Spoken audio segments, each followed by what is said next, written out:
আমাদের আজকের গল্পটির নাম মাছি। লেখক ডক্টর নিহারঞ্জন গুপ্ত। গল্পটি শুনুন, চ্যানেলটি সাবস্ক্রাইব করবেন। মাছি। অদ্ভুত যেন মিষ্টি মিষ্টি গন্ধটা। কক্ষ মধ্যে প্রবেশের সঙ্গেই অদ্ভুত মিষ্টি মিষ্টি একটা মৃদু গন্ধ কিরিটির নাসারন্ধ্রে এসে প্রবেশ করলো। কিরিটি কতকটা নিজের অজ্ঞাতেই যেন থমকে দাঁড়ায় এবং আরেকবার বেশ ভালো করে প্রশ্বাসের সঙ্গে মিষ্টি গন্ধটা নাসাপথে টেনে নেয়। কক্ষের জানলায় রঙিন শাঁসির পাল্লাগুলো বন্ধ থাকায় বাইরে সকালের প্রদীপ্ত সূর্যালোক কক্ষ মধ্যে সামান্যই প্রবেশাধিকার পেয়েছে। স্বপ্নময় নীলাভ একটা আলো আঁধার রহস্য যেন ঘন হয়ে ওঠে কক্ষ মধ্যে। মৃতদেহ কোথায় ইন্সপেক্টর? কিরিটির প্রশ্নে ইন্সপেক্টর সুশীল রায় কক্ষের দক্ষিণ কোণে কিরিটির দৃষ্টি আকর্ষণ করে। ওই যে। আবছা আলো ছায়া কিরিটি দেখল চেয়ারের উপরে উপবিষ্ট সম্মুখে ছোট একটি সেক্রেটারির টেবিলের ওপর মৃতের মাথাটি ন্যস্ত, ডান হাতটি সম্মুখে প্রসারিত এবং মুষ্টির মধ্যে ধৃত টেলিফোনের রিসিভারটি। কিরিটি মৃতদের কাছে এগিয়ে এলো। মৃতের পরিধানে প্যান্ট ও গায়ে দামি ক্যালিকোমিসের ফুল হাতা শার্ট, গলায় টাই ও কলারটা ঢিলে করা, দু হাতেরই শার্টের আস্তিন অর্ধেকটা গোটানো। ঘরের এদিকটা একটু বেশি অন্ধকার। পকেট হতে একটা টর্চ বের করে টর্চের বোতাম টিপে মৃতের মুখে টর্চের আলো ফেলতেই ভন ভন করে মৃতের ঈষৎ হাস্যোৎফুল্ল দ্বিধা বিভক্ত মুখের চারপাশ হতে কতগুলো বটল গ্রিন মাছি উঠতে শুরু করলে। কিরিটি আর একবার কক্ষের চতুষ্পাশে ভালো করে তাকিয়ে দেখে মৃদু কণ্ঠে বলল, জানলা দরজা বন্ধ ছিল, আলো বাতাসও তো আসতে পারে না ভালো করে, কিন্তু বটল গ্রিন মাছি কোথা হতে এলো? কি বললেন মিস্টার রায়? ইন্সপেক্টর প্রশ্ন করে। বলছিলাম ওই মাছিগুলো এই বন্ধঘরের মধ্যে কোথা থেকে এলো? মাছি? কতকটা যেন বোকার মতোই সুশীল কিরিটির মুখের দিকে তাকায়। কিরিটি কিন্তু ততক্ষণে আবার তার পর্যবেক্ষণে মনোনিবেশ করেছে। সুশীলের কথা কোনো জবাব দেয় না। টেবিলের উপরে টেলিফোনের যন্ত্রটি, তার পাশে একটা খোলা চিঠির প্যাডে অর্ধসমাপ্ত একটি চিঠি ও প্যাডের পাশে রক্ষিত মুখ খোলা একটা 51 পার্কার ঝর্ণা কলম, একটা মুখ বন্ধ মার্কোভিচ সিগারেটের টিন, একটা দেশলাই, একটা কাঁচের অ্যাস্ট্রেটায় কতগুলো পোড়া দেশলাইয়ের কাঠি, মোটা কয়েক পোড়া সিগারেটের শেষাংশ এবং কিছু ছাই জমা হয়ে আছে। জানলাগুলো খুলে দিল না ইন্সপেক্টর? কিরিটির নির্দেশে সুশীল কক্ষের জানলাগুলো খুলে দিলেন। সকালের প্রদীপ্ত সূর্যালোক মুহূর্তে কক্ষ মধ্যে প্রবেশ করে সমস্ত কক্ষটা আলোকিত করে তোলে। প্রখর আলোয় কিরিটি সর্বাগ্রে আবার মৃতের মুখের দিকে তাকায়। মাছিগুলো আবার মৃতের ঈষৎ হাস্যোদ্দীপ্ত দ্বিধাবিভক্ত চোখ ওষ্ঠের চতুষ্পার্শ্বে এসে জড় হয়েছে। বটল গ্রিন মাছি। মৃত ব্যক্তির বয়স 30-35-এর মধ্যে, বেশ নাদুস নাদুস গোল লাল প্যাটার্নের চেহারা, দাড়ি গোঁফ নিখুঁতভাবে কামানো, মাথার চুল বিশ্বস্ত, ঈষৎ দ্বিধাবিভক্ত ছোঁষ্টের ফাঁকে উপরে পাটির দাঁতের আভাস দেখা যায়। কিরিটি মৃতের মুষ্টিবদ্ধ হাত হতে ফোনের রিসিভারটা মুক্ত করে যন্ত্রের উপর বসিয়ে রাখল। ফোনের রিসিভারটা মুষ্টিবদ্ধ হয়ে হাত ছাড়িয়ে নেবার সময় লক্ষ্য করলে মৃতের নাকের ডগায় ও ওষ্ঠের চারপাশে বিন্দু বিন্দু কালো স্পটস। পকেট হতে ম্যাগনিফাইং গ্লাসটা বের করে ঝুঁকে পড়ে মৃতের মুখটা গ্লাসের সাহায্যে আরো ভালো করে একবার পরীক্ষা করতে লাগলো। বিন্দু বিন্দু কালো দাগি। মিষ্টি গন্ধটা আরো স্পষ্ট উগ্র মনে হচ্ছে এখন। আশ্চর্য। আরো একবার ভালো করে কিরিটি ঘরের চারদিকে দেখে নিল। না, কোনো মদের বোতল, গ্লাস বা মদ্যপানের চিহ্নমাত্রা কক্ষ মধ্যে নেই। তবে একটা মিষ্টি গন্ধ পাচ্ছেন সুশীলবাবু? হ্যাঁ, গন্ধটা কিসের বলুন তো? কিরিটি মৃদু কণ্ঠে বলে, খুব সম্ভব নাইট্রোজেনি মনোক্সাইডাম। আগে, অর্থাৎ লাফিং গ্যাস। হাসির উদ্রেক করে এমন একটি বাষ্পের নাম নাইট্রোজেনি মনোক্সাইডাম। দেখছেন না, মৃতের ওষ্ঠপ্রান্তে হাসির শেষ আভাসটুকু এখনও অবলুপ্ত হয়ে যায়নি। বলতে বলতে হঠাৎ থেমে গিয়ে ইন্সপেক্টরের দিকে তাকিয়ে কিরিটি বললে, সত্যি ইন্সপেক্টর, আস্তে আস্তে দম ফেটে শেষ অবধি মৃত্যুকে বরণ করার দারুণ মর্মান্তিক নয়? তারপর একটু থেমে কি যেন ভেবে আবার বলে, কিন্তু শুধু তাই নয়, লাফিং গ্যাসই শেষ নয়, ক্লোরোফর্মও হয়তো ছিল, যার মিষ্টি গন্ধে শুধু আমরাই আকর্ষিত হইনি, ওই বটল গ্রিন মাছিগুলো আকৃষ্ট হয়ে উঠে এসেছে দেখুন। কথাগুলো শেষ করে কিরিটি হয়তো হাত বাড়িয়ে নিচের চোয়ালটা ধরে টেনে ফাঁক করার চেষ্টা করে। চোয়ালটা ঈষৎ ফাঁক হয়ে যায়। হাঁ হয়ে যায় মৃতের মুখ। টাইগার মর্টিস মৃতদেহ এখন সেট করেনি দেখছি। খুব বেশিক্ষণ আগে তাহলে অঘটনটা ঘটেনি। কথাগুলো কতকটা নিম্ন স্বরে উচ্চারণ করে কিরিটি। কিছু বললেন মিস্টার রায়? বিশেষ কিছু না, বলছিলাম the death took place only 2 to 3 hours ago, মানে ঘন্টা 2-3 আগে মাত্র ভদ্রলোককে হত্যা করা হয়েছে। বলেন কি? আমার বক্তব্য নয়, মেডিকেল সায়েন্স তাই বলছে, কিরিটি মৃদু কণ্ঠে জবাব দেয়। কিন্তু আপনিও তো শুনলেন, লোকটা আমায় গিয়ে বললে রাত্রি 2:30 সময় উচ্চ হাসির শব্দ শুনতে পেয়ে খোঁজ দিতে এসে দেখে এই ঘরের দরজা বন্ধ ভিতর হতে। তারপর কিছুক্ষণ পরে হাসির শব্দ থেমে গেলে দরজা ধাক্কাধাক্কি করে ডেকেও যখন সাড়া পায়নি, দরজা খোলেনি, তখন তার অ্যাসিস্ট্যান্টের বাড়িতে গিয়ে সংবাদ দেয়। অ্যাসিস্ট্যান্ট প্রতুলবাবু বাড়িতে ছিলেন না। ভোর 6টার সময় ফিরে এসে লোকটার, অর্থাৎ এর ভৃত্য শঙ্করের মুখে সব কথা শুনে এখানে চলে এসে সন্দেহক্রমে থানায় সংবাদ দিতে বলেন। অবিশ্বাস যেমন তার কথা আমি করিনি, এবার অকাট্য বলে বিশ্বাসও করতে পারি না, বিশেষ করে মৃতদেহ নিজেই মাত্র পরীক্ষা করার পর। ভালো কথা, ভৃত্য শঙ্করকে একটিবার ডাকুন তো। কিরিটি ইচ্ছানুযায়ী ইন্সপেক্টর শঙ্করকে ঘরের মধ্যে ডেকে আনলেন। তুমি কেমন করে জানলে বলো তো শঙ্কর, ঠিক রাত 2টোর সময় তুমি হাসির শব্দ শুনতে পেয়েছিলে? আগে হাসির শব্দ শুনে এই ঘরের দরজার সামনে এসে যখন দেখলাম দরজা ভিতর হতে বন্ধ, ঠিক সেই সময় স্পষ্ট মনে আছে বারান্দার ঘড়িতে ঢং ঢং করে রাত 2টো বাজল। রাত 2টোর সময় তুমি জেগেছিলে বুঝি? হাসির শব্দ শুনতে পেলে কি করে? কোন ঘরে তুমি থাকো? আগে এই ঘরের 2টো ঘরের পরে ঘরটাতেই আমি থাকি। আমি ওই সময় বাইরে যাব বলে ঘুমোতে উঠেছিলাম। কিরিটি হঠাৎ এগিয়ে গিয়ে ইন্সপেক্টর কানে কানে কি যেন বলতেই ইন্সপেক্টর সহসা তড়িৎ পদে কক্ষ হতে বের হয়ে গেলেন। শঙ্কর, চলো তো একবার পাশের ঘরটা দেখে আসি, ওই ঘরটায় কি থাকে। ঘরটা খালি থাকে বাবু, চলুন দেখবেন। কিরিটি শঙ্করকে নিয়ে পাশের ঘরটা দেখতে গেল। কতগুলো কাঠের প্যাকিং বাক্স ঘরের মধ্যে ইতস্তত পড়ে আছে।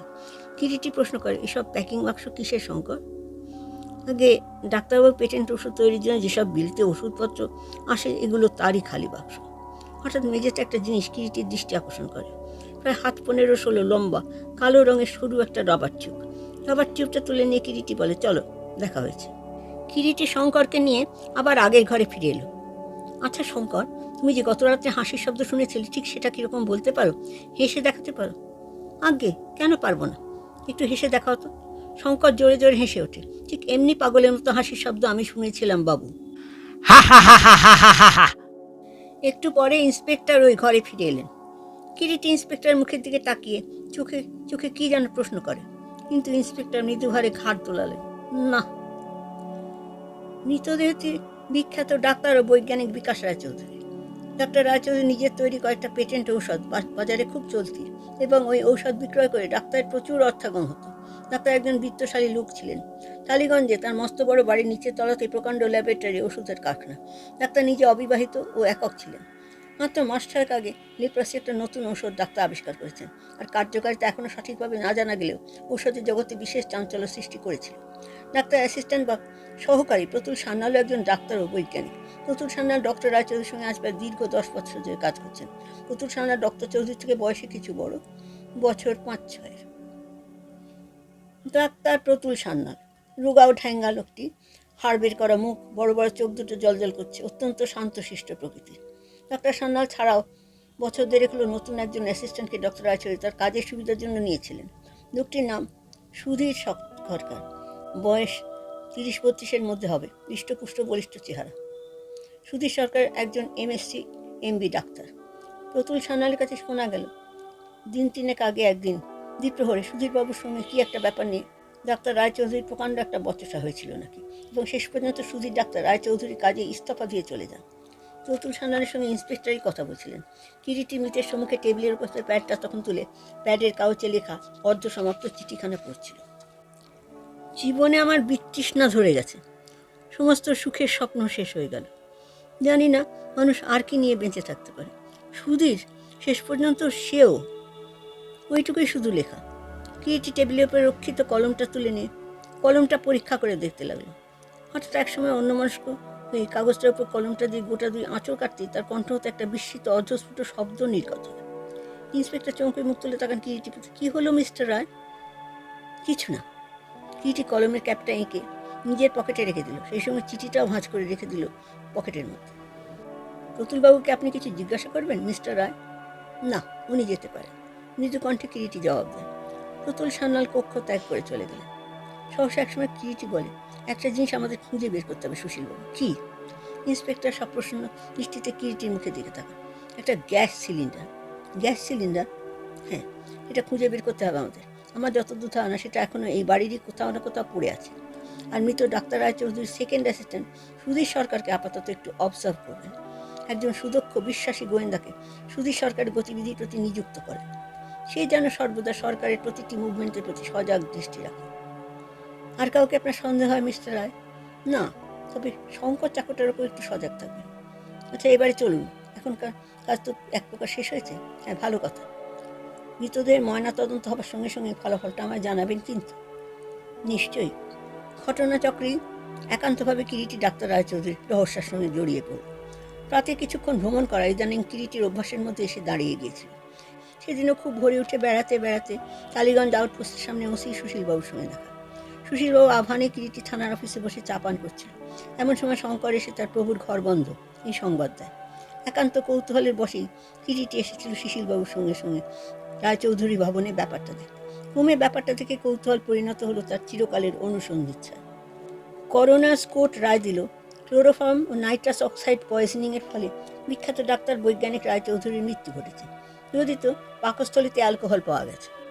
কিন্তু হত্যাকারী কে এবং কেনই বা হত্যা করা হলো অমন নৃশংসভাবে ডক্টর রায়চৌধুরীকে? অর্থাৎ হত্যার মোটিভ বা উদ্দেশ্যটা কী? শুধু তাই নয়, ক্লোরোফর্ম ও নাইট্রাস অক্সাইড প্রয়োগে যে হত্যা করা হয়েছে, কীভাবে, কী উপায় সেটা প্রয়োগ করা হয়েছিল। ঘরের দরজা বন্ধ ছিল, ঘরের মধ্যে প্রবেশের একটিমাত্র দরজা ভিন্ন দ্বিতীয় কোনো পথই নেই, এবং ডাক্তার চৌধুরীকে যে ক্লোরোফর্ম নাইট্রাস অক্সাইড প্রয়োগে হত্যা করা হয়েছে তার কোনো প্রমাণ, সূত্র বা চিহ্ন মাত্রও পাওয়া যায়নি। কেবল ময়নাতদন্তের দ্বারা জানা গেছে এবং ফুসফুসে ও পাকস্থলীতে নাইট্রাস অক্সাইড ও ক্লোরোফর্মের অবস্থিতি সম্বন্ধে প্রমাণ পাওয়া গেছে। ব্যাপারটা বিশেষ রহস্যপূর্ণ, সন্দেহ মাত্রও নেই তাতে। দিন 7 বাদে একদিন দ্বিপ্রহরে কিরিটি ডক্টর রায়চৌধুরী ঔষধের কারখানা প্রাক্তন কর্মচারী ডাক্তার সুধীর সরকারকে বাসায় গিয়ে গোপনে ডেকে নিয়ে সব আলোচনা করলে প্রথমে। তারপর একদিন ল্যাবরেটরিতে গিয়ে প্রতুল সান্নাকেও ডেকে নিয়ে 0.5 ঘন্টা ধরে গোপনে কথাবার্তা বললে। ফেরবার পথে কিরিটি সুশীলবাবুর সঙ্গেও দেখা করে এলো। এর পরের দিনই প্রত্যুষে পুলিশ গিয়ে সুধীর সরকারকে ডক্টর রায়চৌধুরীর হত্যাপরাধে গ্রেপ্তার করল। সশস্ত্র পুলিশের তত্ত্বাবধানে সুধীর সরকারকে যখন লালবাজারে নিয়ে আসা হলো, সেখানে তখন বসেছিল police super mister Ghoshal, Pratul Sanyal, Kiriti Roy ও সুশীল রায়। সুধীর সরকারের মুখটা গম্ভীর। সুধীর সরকার ঘরে ঢুকে প্রশ্ন করলেন, এসবের মানে কি জানতে পারি ইন্সপেক্টর বাবু? বসুন সুধীর বাবু, আপনি বোধহয় শুনেছেন ডক্টর রায়চৌধুরী হত্যাপরাধে আপনাকে। কিরিটি কথাটা শেষ হলো না। সুধীর সরকার তীব্র ঝাঁঝালো স্বরে জবাব দিল, তা তো শুনলাম, কিন্তু জিজ্ঞাসা করতে পারি কি এ ধারণা আপনাদের কেন হলো যে আমি তাকে হত্যা করেছি? ধারণা হবার উপযুক্ত কারণ আছে বইকে। ডাক্তার রায়চৌধুরী লেপ্রাসি যে ওষুধটা আবিষ্কার করেছেন, আপনি এবং প্রতুলবাবু দুজনেই তো গতকাল বলেছিলেন তার মধ্যে আপনারই বেশি কন্ট্রিবিউশন ছিল। তা তো ছিলই। এবং ডাক্তার রায়চৌধুরী ট্রাইড টু রব মি। শয়তানটা বলেছিল আমাকে 10,000 টাকা দেবে আমি যেন ও সম্পর্কে কোনো কথা উচ্চারণ না করি। আপনি তাতে রাজি হননি? নিশ্চয়ই রাজি হয়নি। কেউ রাজি হতে পারে? আপনার দীর্ঘদিনের প্রাণান্ত সাধনা একজন টাকা দিয়ে কিনে নেবে? এমনকি সাধনা কৃতিত্ব মানটুকু পর্যন্ত আপনি সহ্য করতে পারবেন? হয়তো পারতাম না, কিন্তু ওই দিন কথা কাটাকাটির মধ্যে আপনি ডাক্তার রায়চৌধুরীকে থ্রেটেন করেছিলেন, বলেছেন খুন করবেন তাকে। অস্বীকার করেন আপনি সে কথা? কিরিটির কথার সহসা সরকারের মুখখানা যেন ছাইয়ের মতোই পাঁশুটে হয়ে যায়। বোবা দৃষ্টিতে তাকিয়ে থাকে, একটি কথাও তার মুখ ফুটে বের হয় না। এবং সেক্ষেত্রে আপনাকে যদি তার ব্যাপারে সন্দেহ করা হয়, খুব কি অন্যায় করা হয়েছে কথাটা বলে সুশীলা। হঠাৎ কিরিটি আবার প্রশ্ন করে, তাছাড়া ইদানিং নাইট্রাস অক্সাইড নিয়ে আপনি গবেষণা করছিলেন মিস্টার সরকার, সত্যি কি? হ্যাঁ, করছিলাম। কিসের গবেষণা হচ্ছিল আপনার জানতে পারি কি? না, নাইট্রাস অক্সাইড নিয়ে আমি চেষ্টা করছিলাম ক্লোরোফর্ম ও ইথারের সংমিশ্রণ ব্যতীত কেবলমাত্র নাইট্রাস অক্সাইড গ্যাস দ্বারা মানুষকে অপারেশনের ব্যাপারে পূর্ণভাবে অজ্ঞান করা যায় কিনা, দেহের পেশি সম্পূর্ণ রিল্যাক্সেশন হয় কিনা গবেষণা করে পরীক্ষা করছিলাম। কেন? পুতুলদা তো আমার গবেষণার কথা সবই জানতেন, সবই তাকে বলেছে। প্রতুলবাবুর দিকে চেয়ে কথাটা বলে সুধীর সরকার। জানতেন নাকি প্রতুলবাবু? কী আচমকা ঘুরে দাঁড়ায় প্রতুল সান্যালকে প্রশ্ন করে। আগে জানতাম, একান্ত অনাসক্ত কণ্ঠে উত্তর দেয় প্রতুল সান্যাল। জানতেন? তবে সুধীরবাবু সম্পর্কে গতকাল সব কথাই বলেছেন, অত্র মূল্যবান সংবাদটি কেন দেননি? আগে প্রতুল সান্যাল কেমন যেন বিব্রত বোধ করেন কিরিটির প্রশ্নে। আর একটা কথা মিস্টার সরকার, ধর্মতলা মল্লিক রাবার গুডসের দোকান থেকে 12 গজ ব্ল্যাক রাবার টিউব কিনে এনেছিলেন কেন দিন 15 আগে? বাহ, প্রতুলদাই তো অর্ডার দিয়েছেন আমায়, ডক্টর রায়চৌধুরী চেয়েছেন বলে। তাই নাকি প্রতুলবাবু? তাহলে রাবার টিউবটা আপনার অর্ডারই মিস্টার সরকার কিনে এনেছিলেন? ড্যাম লাই, সম্পূর্ণ মিথ্যা কথা। প্রতুল সান্যাল হঠাৎ যেন বেখাপ্পা রকম চিৎকার করে ওঠে। মিথ্যা মিস্টার সান্যাল। কিরিটির কণ্ঠ বজ্র নির্ঘোষে যেন জেগে ওঠে। কণ্ঠের চিৎকার দিয়ে নিষ্ঠুর সত্যকে চাপা যায় না। কেউ কোনোদিন তা পারেনি, আপনিও তা পারবেন না মিস্টার সান্যাল। নিরীহ মিস্টার সরকারের স্কন্ধে সমস্ত দোষটা চাপিয়ে দেওয়া সাধু প্রচেষ্টাকে লোকে বাহাদুরি দিলেও আমি সমর্থন করতে পারছি না আপনাকে মিস্টার ঘোষাল। কিরিটি সুপারকে সম্বোধন করে। এখন বুঝতে পারছেন তো প্রতুল সান্যাল ডক্টর রায়চৌধুরী হত্যাকারী? নাইট্রাস অক্সাইড প্রয়োগে হত্যা করেছেন। কিরিটি বলছিল প্রতুল সান্যালের মতো একজন নিরীহ টাইপের বৈজ্ঞানিকও নৃশংস হতে পারে, কোনো মানুষকে হত্যা করতে পারে, ভাবতে পারা যায় না। কিন্তু ডাক্তার রায়চৌধুরী নিজেই তার হত্যার জন্য দায়ী। He himself was indirectly responsible for his own death. দীর্ঘদিন ধরে প্রতুল সান্যাল ডক্টর রায়চৌধুরীর সহকারিত্ব গবেষণা কার্যে প্রাণপাত পরিশ্রমের বিনিময়ে পেয়েছিলেন দারিদ্র্য, অনটন ও অবহেলা। দিনের পর দিন হতভাগ্য প্রতুল সান্যাল যখন তার বঞ্চনা ও দারিদ্র্যের দুঃখ নিয়ে দিন যাপন করেছেন, অন্যদিকে তখন ডক্টর রায়চৌধুরী ইমারত গড়ে সুখৈশ্বর্যে জীবনকে দশের মাঝে তুলে ধরেছেন। তিল তিল করে ওই বঞ্চনা ও অন্যায় সান্যালের মনে হত্যার বীজ রোপণ করেছে। হত্যার বীজ অবশেষে মহিরুতে হয়েছে রূপান্তরিত। এমন সময় ঘটনাস্থলে এলেন সুধীর সরকার। লোকটা বৈজ্ঞানিক তো বটেই, স্পষ্টবক্তা, দুঃসাহসী, বেপরোয়া একরোখা। কিন্তু প্রতুল সান্যালের পক্ষে যা বলা সম্ভব হয়নি, সরকার সেটা অকুতোভাবে ঘোষণা করেছেন। এবং প্রতুল সান্যালের তীব্র মন সরকারের কথাবার্তা উদ্দীপনা পেয়ে পৌরসত্ব নিয়ে ক্রমে জেগে ওঠে। প্রতুল সান্যাল তার প্রতি অন্যায় চরম প্রতিকার নিতে দৃঢ় প্রতিজ্ঞ হন। নাইট্রাস অক্সাইড গ্যাস সম্পর্কে সরকারের মুখে সব শুনে স্থির করেন ওই বিষাক্ত গ্যাস প্রয়োগে ডক্টর রায়চৌধুরীকে হত্যা করবেন। এবং যেভাবে তিনি হত্যা করেছেন তা সত্যই চমৎকার। টেলিফোনের রিসিভারে গায়েরটা ফুটো করে, সরু কালো একটা রাবার টিউবের একটা প্রান্ত ফোনের মাউথপিসের সঙ্গে সংযুক্ত করে, টিউবের অন্য মুখটা গ্যাস সিলিন্ডারের সঙ্গে সংযুক্ত করে বিষ প্রয়োগের অপেক্ষায় বসে থাকেন সান্যাল পাশে করে। সান্যালকে সাহায্য করেছে রায়চৌধুরীর পুরাতন ভৃত্য শঙ্কর। টাকার লোভে রায়চৌধুরীকে অন্যের সন্দেহ বাঁচিয়ে হত্যা করতে হলে দিয়ে রায়চৌধুরীর সবচেয়ে বিশ্বস্ত অনুচর ভৃত্য থেকে সর্বাগ্রে হাত করা প্রয়োজন, এবং এক্ষেত্রেও তাই করা হয়েছে। মিস্টার ঘোষাল বললেন, সবই বুঝলাম, কিন্তু ঘরের মধ্যে দরজা আটকে ডাক্তার রায়চৌধুরী ফোন করতে গেলেন কেন? দরজা আটকে মোটেই তিনি ফোন করতে যান। ঘরের ছিটকিটা এমন যে পরীক্ষা করে দেখলেই বুঝতে পারবেন। বাড়ি থেকে দরজা ধরে সামান্য একটু টানাটানি করলে হঠাৎ একসময় ছিটকিটা ভিতরে আপনার থেকে পড়ে যায়। পরে সন্দেহ আমি পরীক্ষা করে সেটা দেখে এসেছি। বটে, ব্যাপারটা তো আমার চোখেই পড়েনি, কথাটা বললেন সুশীলা। হত্যা তদন্তের ব্যাপারে উপস্থানের প্রতিটি বস্তু আশপাশের সূক্ষ্ম দৃষ্টির সাহায্যে পরীক্ষা করে সর্বাগ্রে দেখতে হয় সুশীলবাবু। ভুলবেন না, ইটকাট লোহারও প্রাণ আছে, সময় বিশেষে তাদেরও কথা বলাতে জানা চাই। হ্যাঁ, এখন যা বলছিলাম, শঙ্করকে কেন আমি সন্দেহ করি? শঙ্কর মিথ্যা কথা বলেছিল যে হাসির শব্দটা শুনতে পেয়েছে ঘরের ভিতর থেকে ছিটকিনি আটকে থাকা সত্ত্বেও, অর্থাৎ দরজা বন্ধ থাকা সত্ত্বেও। শুনতে সে পারে না ঘরের দরজা বন্ধ থাকে। সুশীলবাবুই তার প্রমাণ দেবেন। তিনিও শঙ্করের হাসি শঙ্করের ঘর থেকে শুনতে পান, তাই না সুশীলবাবু? হ্যাঁ, শঙ্কর মিথ্যা বলেছে যে মুহূর্তে বুঝলাম, সেই মুহূর্তে এও বুঝলাম ইট ওয়াজ শঙ্কর যে ডাক্তার রায়চৌধুরীকে গিয়ে মিথ্যা কথা বলে কাউকে ফোন করতে বলে, এবং শঙ্করের কথা মতো ডাক্তার রায়চৌধুরী বিন্দুমাত্র সন্দেহ না করে ফোন করার জন্য ফোন তুলতে sudden spray of nitrous oxide gas মুহূর্তে ডাক্তারকে জ্ঞান শূন্য করে ফেলে। তারপর আরও গ্যাস ও ক্লোরোফর্ম দিয়ে ডাক্তারকে হত্যা করে। টেলিফোনের রিসিভার হতে রাবার টিউবটা খুলে সমস্ত হত্যার চিহ্ন অপসারিত করে। কেস অফ ন্যাচারাল ডেথ প্রমাণ করবার জন্য বাকিটা সাজিয়ে রেখে জানলা বন্ধ করে পুলিশের সংবাদ প্রেরিত হয়। কিন্তু কি করে বুঝলেন যে নাইট্রাস অক্সাইড গ্যাসে ক্লোরোফর্মের সাহায্যে মৃত্যু ঘটানো হয়েছে? প্রশ্ন করেন সুপার মিস্টার ঘোষাল। মাছি, মৃতের মুখের চারপাশে মাছিগুলোই পথ দেখায় আমার। হত্যার প্রক্রিয়াটিও চমৎকার। Nitrous oxide and chloroform. Nitrous oxide ছাড়া আর কোনো নার্কোটিক ঔষধ এত দ্রুত কাজ করে না। ফার্মাকোপিয়া বলে নাইট্রাস অক্সাইড এত দ্রুত মানুষকে ঘুম পাড়িয়ে দেয় যে ভাবতেও পারা যায় না। তা যদি না হতো কাউকে সজাগ অবস্থায় ইচ্ছার বিরুদ্ধে অজ্ঞান করা যায় না, এবং সেটা সম্ভবও না। তাছাড়া মৃতের ওষ্ঠপ্রান্তে সে হাসির শেষ শেষটুকুও প্রমাণ করে নাইট্রাস অক্সাইডই প্রয়োগ করা হয়েছিল। পরে অবশ্য ক্লোরোফর্মও প্রয়োগ করা হয়েছে, এবং ক্লোরোফর্মই শেষ নয়, অজ্ঞান অবস্থায় ডাক্তারকে জোর করে মদ্যপানও করানো হয়েছিল, যার গন্ধে শুধু আমরাই যে ঘরে ঢুকতে পেরেছি তাই নয়, মাছিকেও আকৃষ্ট করে বন্ধ ঘরের মধ্যে এনেছিল কক্ষের ঘুলঘুলি পথে। হত্যাকারী প্রমাণ করতে চেয়েছিল অত্যধিক মদ্যপানে স্বাভাবিক মৃত্যু ঘটেছে। আবার সেই মাছির কথা বলে আমার কানে কানে, বন্ধ কক্ষে মাছি কী করে প্রবেশ করতে পারে? একমাত্র ওই ঘুলঘুলি পথ ছাড়া। ভাবতে গিয়ে বুঝতে পারি ঘুলঘুলি পথে এই রাবার টিউবটা পাশের কক্ষ হতে নিতের ঘরে আনা হয়েছিল, এবং মাছি এসে তার প্রমাণ দিয়ে গেছে। শেষ ধোকা দিয়েছিল হত্যাকারী চিঠির জাল ফেলে, কিন্তু দুর্ভাগ্য কলমের অন্য কালি তার বিরুদ্ধে প্রমাণ দিয়েছে, যা আমি প্রথম দিনই ধরতে পেরেছিলাম। পাছে প্রতুল সান্যাল সতর্ক হয়ে পড়েন, তাই তাকে নিশ্চিন্ত রেখে সুধীরবাবুকে অ্যারেস্ট করতে বলেছিলেন। কিন্তু মোটিভ, উদ্দেশ্য, দিনের পর দিন নিদারুণ বঞ্চনায় প্রতুল সান্যালকে ডাক্তারের হত্যায় প্ররোচিত করেছিল। হিংসা, ব্যর্থতা, বঞ্চনা সব কিছু মিলে হত্যার বীজ রোপণ করেছিল সান্যালের মনে। কিরিটি চুপ করল।